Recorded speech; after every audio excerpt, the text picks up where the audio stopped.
The twin sons of Veshul cast long shadows across the barren plains as they sank toward the horizon.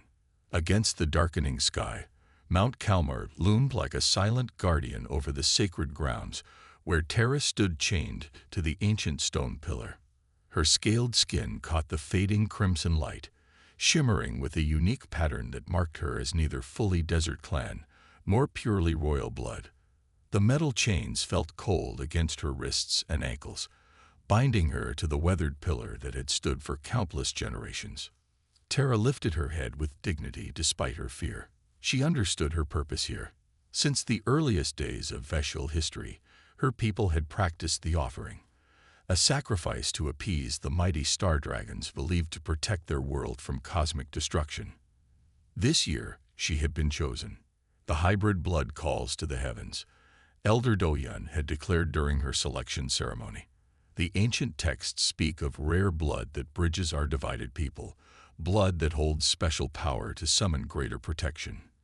Terra didn't feel special as she stood alone on the sacred grounds. The ceremonial guards had departed hours ago, leaving her to await her fate as tradition demanded. Their final words still echoed in her mind. Your sacrifice ensures our survival. You serve all of Veshul today. Now in the growing darkness, she tested her chains once more. They held firm, as expected. No one chosen for the offering had ever escaped, nor had anyone tried. To be selected was considered the highest honor among her people. Terra closed her eyes, trying to find peace in her final hours.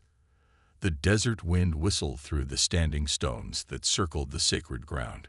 She had always found comfort in that sound, like the whispers of ancestors. Tonight, it only deepened her solitude. A sudden strange noise broke her meditation, a sound that didn't belong to the desert night. Not the approach of the star dragon as foretold, but something else, something clumsy and unfamiliar. Terra's eyes snapped open, her pupils contracting to thin slits as her enhanced vision adjusted to the darkness. There, moving awkwardly between the outer stones, was a figure unlike any she had ever seen. It wore strange coverings over its entire body and moved with difficulty, as if the very gravity of Veshul was a burden. The figure stumbled closer, and Terra hissed a warning. No one was meant to witness the offering.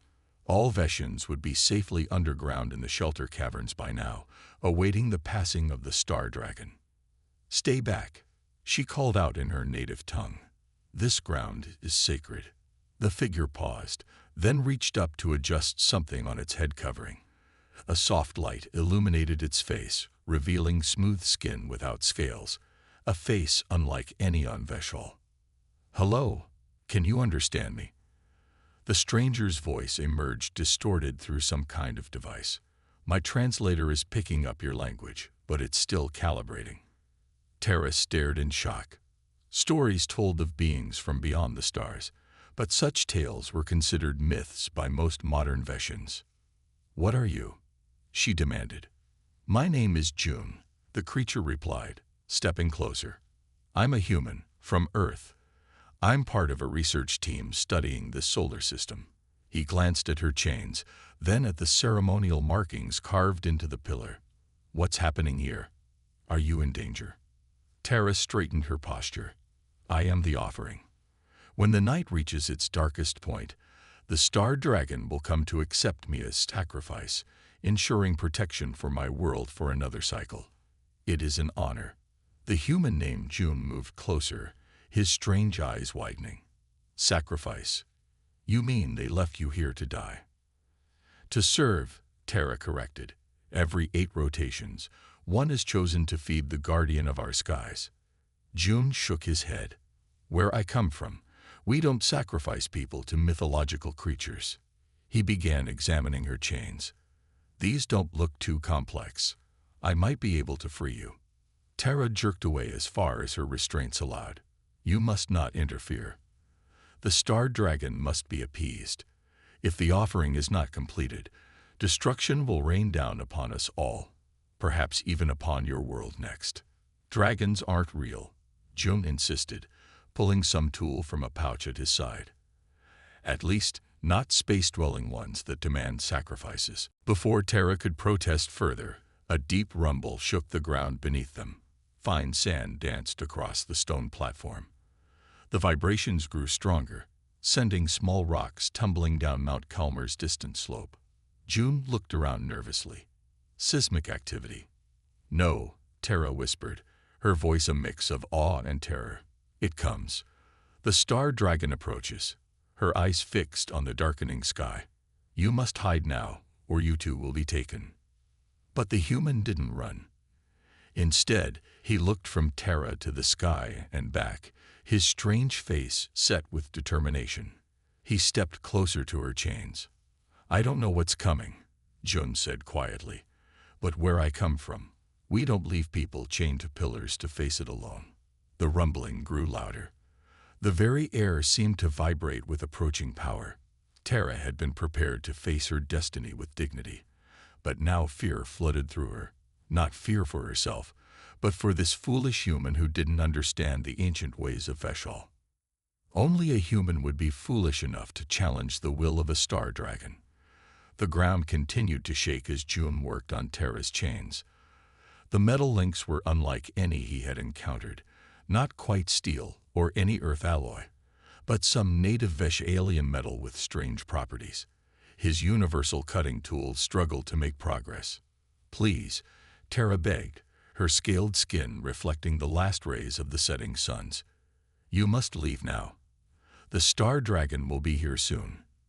June ignored her pleas, focusing instead on the locking mechanism. I'm not leaving you here to die.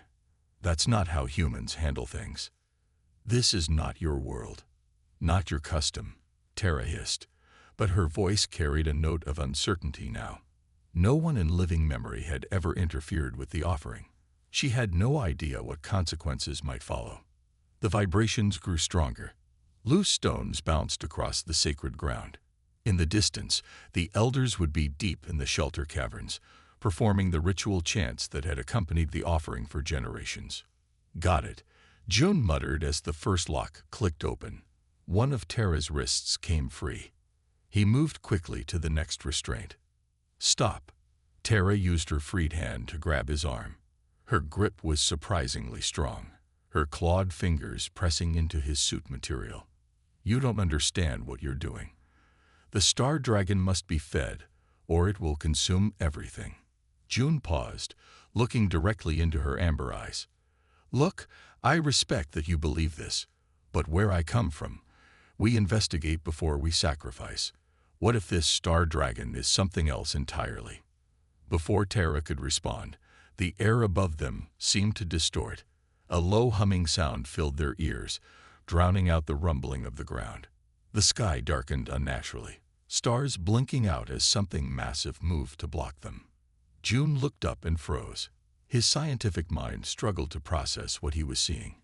It wasn't a dragon in any traditional sense, but it certainly wasn't any spacecraft design he recognized either. The object defied easy description, seeming to bend light around its edges, making its true shape difficult to determine. You see, Terra whispered, awe and fear mingling in her voice. The Guardian comes. The massive object hovering above them emitted no visible propulsion exhaust, no navigation lights. It simply existed there, defying gravity in silence except for the deep humming that seemed to vibrate through their bodies rather than reach their ears.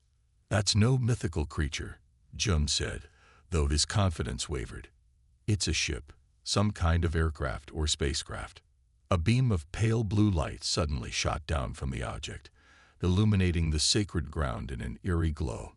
The beam narrowed, focusing directly on Terra. This is the feeding, she said with resigned calm. Go now, while you still can. But Jun didn't move. Instead, he stepped between Terra and the beam. The blue light now washed over him instead, and he felt a strange tingling sensation across his skin. His translator device emitted a series of warning beeps. What are you doing? Terra gasped. The star dragon will take you instead. Let's see what it actually wants, Jun replied, his voice steadier than he felt. He raised his hands in a universal gesture of peace, My name is June. I come from Earth. We mean no harm to your vessel." The beam intensified. June felt a pressure building in his head, not painful but disorienting. His translator was picking up something. Not quite language, but pattern signals. "It's scanning us," he realized. "This isn't a feeding. It's collecting data." The beam suddenly split, one part remaining on June, while the second repositioned to envelop Terra. The humming changed pitch, becoming more complex, almost like overlapping tones. "I've never heard of the Star Dragon behaving this way," Terra said, her voice hushed. "The offering has always been taken whole. June's scientific training took over. It's responding differently because of me, because I'm not Vesh alien. It's examining both of us." The blue light pulsed several times, then suddenly projected a series of geometric patterns onto the ground between them. June recognized the shapes immediately. Basic mathematical sequences, the universal language of science. "It's trying to communicate," he said, excitement overriding his fear. He pulled out his tablet device and quickly inputted a response. The next numbers in the sequence. The humming changed again. The beam pulsed in what seemed like approval. "What are you doing?" Terra asked, watching in confusion as June continued to input responses to each new pattern that appeared. "Math is the same everywhere in the universe," June explained. 2 + 2 = 4 whether you're on Earth or Veshal. I'm establishing communication." As the exchange continued, the massive object lowered itself closer to the ground. A section of its underside began to transform, parts sliding away to reveal what looked like an entrance. "It wants us to board," Jun said, staring up at the opening. "No one has ever entered the Star Dragon and returned," Terra whispered. "The offering is consumed, not invited." June turned to her, his face serious in the blue light. "Your people have been misunderstanding this entity for generations. This isn't a feeding ritual.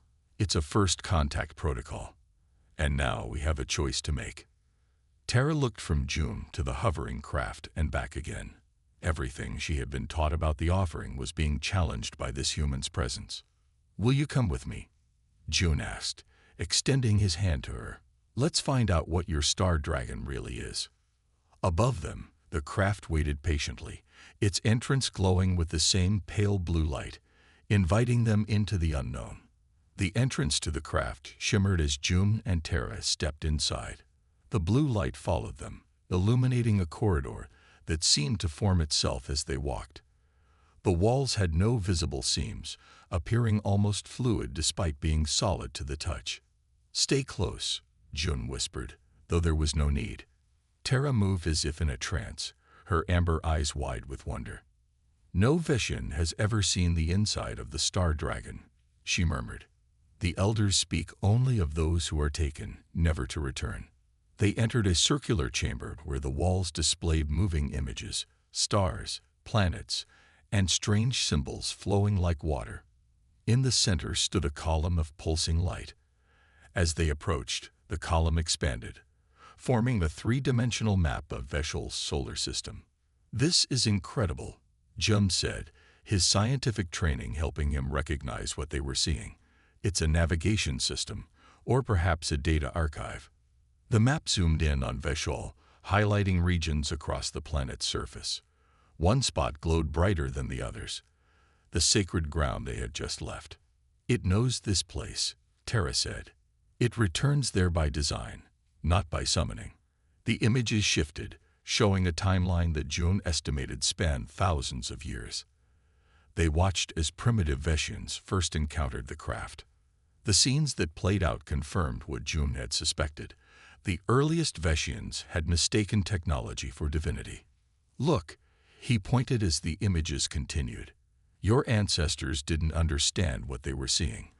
They created rituals to explain what they couldn't comprehend." Terra's scaled hands trembled as she watched her people's history unfold before her. "But why does it take the offering? What happens to those chosen?" As if responding to her question, the display changed again. It showed previous sacrifices being brought aboard, just as they had been. But rather than being consumed, The Veshians were examined, scanned, and then altered somehow. "It's not eating them," Jun said, leaning closer to the display. "It's collecting genetic material and then modifying it, returning something to the planet." The map expanded to show Veshal's position relative to its twin suns. Data streams indicated radiation patterns, solar flare cycles, and atmospheric compositions changing over time. "I think I understand now," Jun said, his voice filled with awe. "This isn't a predator or a god. It's a caretaker." He turned to Terra, excitement in his eyes. "Your world faces regular radiation bursts from your unstable suns. This craft, this machine, was sent to help your species adapt." The column of light pulsed again, projecting new images. These showed the internal workings of the craft itself. Complex mechanisms, storage systems, and what appeared to be automated maintenance routines. "It's a harvester," Jun realized. "An automated biological adaptation system. It collects genetic samples through the offering ritual, analyzes them, and uses that data to help your species survive environmental changes." Tara moved closer to the display, her fear giving way to curiosity. "But why take entire people? Why not just take small samples?" The answer appeared before them as the display shifted again. It showed the craft's creators, beings unlike either humans or Veshians, with elongated limbs and crystalline skin. The images depicted these beings launching similar craft to various worlds before showing their civilization facing some catastrophic event. "They're gone," Jun whispered. "The beings who built this ship died out long ago. The Harvester has been operating on automatic protocols for thousands of years, continuing its mission even after its creators perished." As they watched, the display highlighted both of them. Terra's hybrid Veshian form and Jun's human body. Data streams analyzed their genetic structures side by side. "It's comparing us," Jun said. "Your hybrid genetics and my human DNA. Both are new variables in its programming." The light column suddenly expanded, enveloping them both in a gentle glow. Jun felt no fear, only a sense of being carefully examined. His translator device began receiving complex data streams it struggled to interpret. "I think it's trying to communicate directly now," he told Terra. The mathematical sequences were just preliminaries. The light pulsed in patterns that gradually became more coherent. Jun's translator finally began converting them into language. Protocol, adaptation, assistance, continuation, recognition, creators' allies.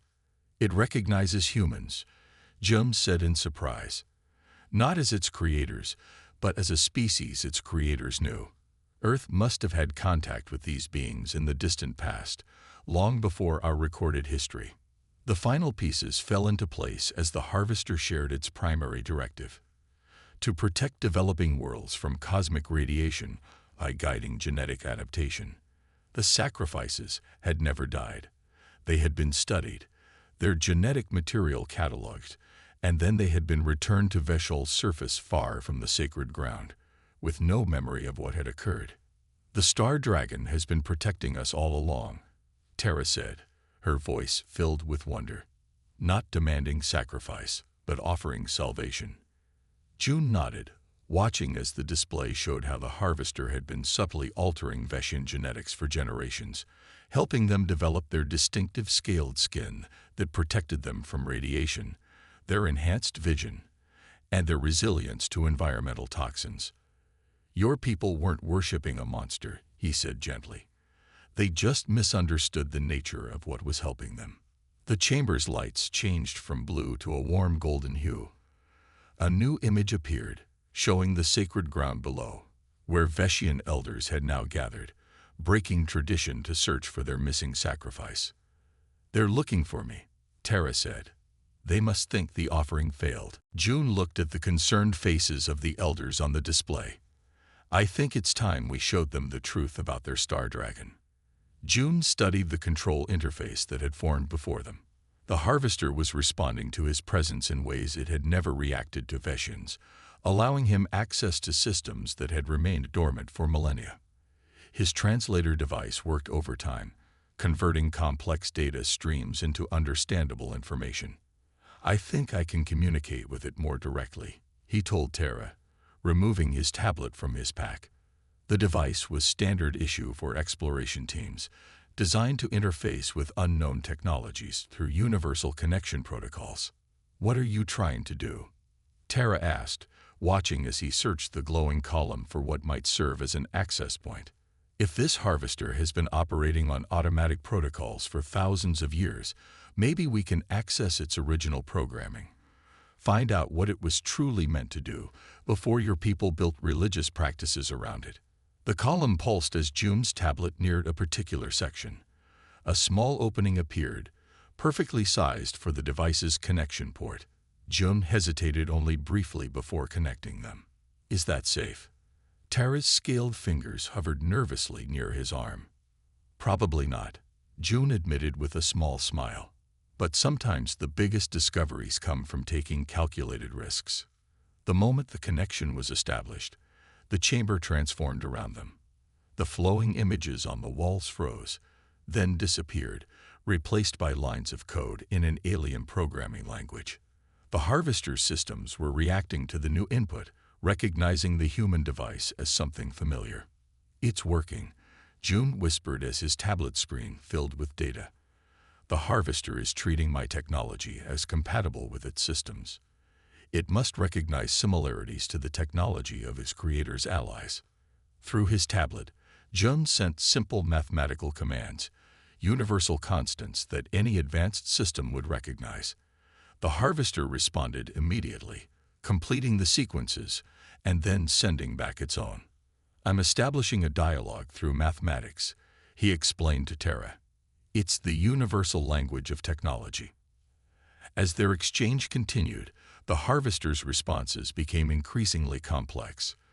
June's tablet struggled to keep up with the data flow, but the patterns were becoming clearer. "There's a master protocol here," he said, scrolling through the translated information. "Something about species classification and intervention levels." Tara moved closer, looking over his shoulder at the strange symbols filling his screen. "What does that mean?" I think the harvester has different protocols for different types of species it encounters." June's eyes widened as he understood. "With pre-spacefaring species like yours, it maintains minimal contact, just enough to ensure survival. But with spacefaring species," he input a new command, identifying himself as a representative of a spacefaring civilization. The chamber around them immediately transformed again. New panels appeared, displaying information that had been hidden before. The harvester's true purpose was revealing itself. "It was never meant to be worshipped," Jun said, his voice filled with wonder. "The harvester is part of a network, an ancient system created to guide developing worlds through periods of environmental crisis until they achieved interstellar capability." The display showed hundreds of similar craft spread across the galaxy, each assigned to a different world facing similar challenges. Most appeared inactive, either completed their missions or lost to time. "Your world was one of the last still receiving active protection," June told Tara. "The harvester has been faithfully continuing its mission long after its creators and most of its network disappeared." A new alert flashed across his tablet. The harvester had detected the presence of Veshian elders at the sacred ground below. It was preparing to initiate its standard protocol: concealment and retreat until the next cycle. "Wait," Jun said, quickly inputting commands through his tablet. "This is our chance to change everything." "What are you doing?" Tara asked, seeing determination in his alien face. "I'm telling it not to leave, to help us communicate with your people instead." His fingers moved rapidly across the screen. "If I can convince the harvester that this is a first contact scenario, rather than just another collection cycle, it might share information it's been programmed to provide to spacefaring civilizations." The system hesitated, conflicting protocols creating a moment of uncertainty in its ancient programming. Jun seized the opportunity, sending the most complex mathematical proof his tablet could generate. a demonstration of advanced understanding that no pre-spacefaring species could produce. The chamber hummed as the harvester processed this new input. Lights pulsed in rapid sequence, and for a moment, Jun feared he had triggered some kind of defense mechanism. "Something's happening," Tara said, pointing to the display showing the sacred ground below. The harvester was projecting a beam of golden light down to the surface, illuminating the gathered elders. Their faces showed shock and fear at this unprecedented behavior from their star dragon. "It's working," Jun said, relief washing over him. "The harvester is initiating first contact protocols instead of collection protocols. It's going to communicate with your people directly." Tara stepped closer to the display, watching her elders' reactions with a mixture of hope and concern. They won't understand what's happening. To them, this is their God acting in strange new ways. "Then we need to help them understand," Jun said. He input one final command, a request for the harvester to return them to the surface. The chamber floor beneath them began to transform, forming what appeared to be a transport platform. The harvester was preparing to send them back to serve as interpreters between ancient technology and a people who had worshipped it for generations. "Are you ready?" Jun asked, offering his hand to Tara. "We're about to rewrite your world's entire understanding of its history and religion." Tara took his hand, her scaled fingers intertwining with his. "My people have lived with half-truths for too long. It's time they learned what the star dragon really is." The light around them intensified as the harvester prepared to transport them down to face the elders. Jun's gambit had worked. Now came the harder part. Convincing an entire civilization to abandon its most sacred beliefs in favor of a truth far stranger than their myths. The golden beam of light deposited Jun and Tara gently onto the sacred ground. Before them stood 12 Veshian elders, their scaled faces frozen in expressions of shock and disbelief. Elder Doyan stepped forward, his ceremonial staff trembling in his grip. "The offering returns," he whispered, staring at Tara. "No one has ever returned from the embrace of the star dragon." His gaze shifted to Jun. And with an outsider above them, the harvester hovered silently, its golden light washing over the ancient stones. The elders kept glancing upward, clearly unsure whether to prostrate themselves in worship or flee in terror from this break in thousand-year-old patterns. "Honored elders," Tara said, stepping forward, "what we have been taught about the star dragon is not the full truth. This is not a god demanding sacrifice. It is a machine, a protector sent to help our people survive." Murmurs of heresy rippled through the gathered elders. One of them, a female with elaborate scale patterns marking her as a high priestess, pointed an accusing finger at Jun. "This outsider has poisoned your mind with lies, Tara. The offering has been corrupted." Jun remained calm, holding up his tablet. "I can prove what Tara says is true. The being you worship as a star dragon is actually an ancient technology called a harvester. It was created by another species thousands of years ago to help worlds like yours survive environmental challenges." The elders exchanged troubled glances. Elder Doyan raised his staff, silencing the growing debate.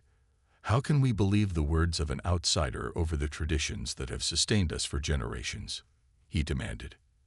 As if in answer, the harvester projected a beam of light directly onto the ancient pillar where Tara had been chained. The stone surface began to glow, revealing intricate patterns hidden beneath centuries of weathering. The patterns matched those displayed inside the harvester: star charts, DNA sequences, and mathematical formulas. These markings, Jun explained, were left by the harvester's creators as instructions. Your ancestors misinterpreted them as religious symbols. The high priestess approached the pillar cautiously, running her scaled fingers over the glowing patterns. "I have studied the sacred texts all my life. These symbols, they appear in our oldest writings, but their meanings were lost." "Not lost," Tara said gently. "Misunderstood.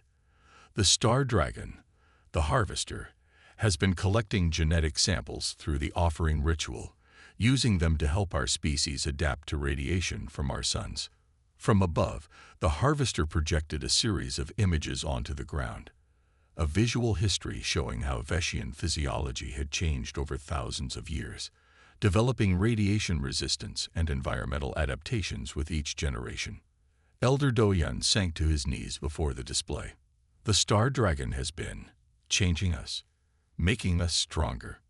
Yes, Jum confirmed, but it never needed whole sacrifices. The tradition of the offering arose from a misunderstanding during first contact with your ancestors. A harvester's beam widened, forming a circle of light around all of them. Within the circle, holographic text appeared in ancient Veshian script, text that the elders could read but Jum could not. "It is speaking to us," the high priestess whispered in awe. "After all these generations, it speaks directly." Tara read the glowing text aloud. "Adaptation protocol complete. Species viability secured. Transition to partnership phase initiated." "What does this mean?" Elder Doyan asked, looking from the text to June. "It means your people have reached a milestone," June explained.